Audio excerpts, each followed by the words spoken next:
بسم اللہ الرحمن الرحیم۔ شروع کرتی ہوں اللہ کے نام سے جو بڑا مہربان نہایت رحم کرنے والا ہے۔ خوشبو والوں کا گھر۔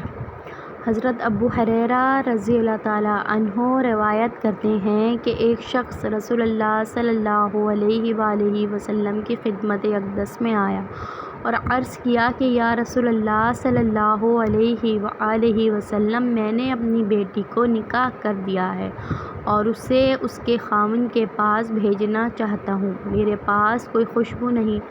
آپ صلی اللہ علیہ وآلہ وسلم کچھ عنایت فرمائیں۔ آپ صلی اللہ علیہ وآلہ وسلم نے ارشاد کیا کہ میرے پاس موجود نہیں، کل صبح ایک چوڑے منہ والی شیشی کسی درخت کی لکڑی میرے پاس لے آنا۔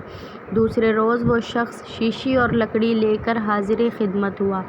آپ صلی اللہ علیہ وآلہ وسلم نے اپنے دونوں بازوؤں سے اس میں اپنا پسینہ ڈالنا شروع کیا یہاں تک کہ وہ بھر گئی۔ پھر فرمایا کہ اسے لے جا، اپنی بیٹی سے کہہ دینا کہ اس لکڑی کو شیشی میں تر کر کے مل لیا کرے۔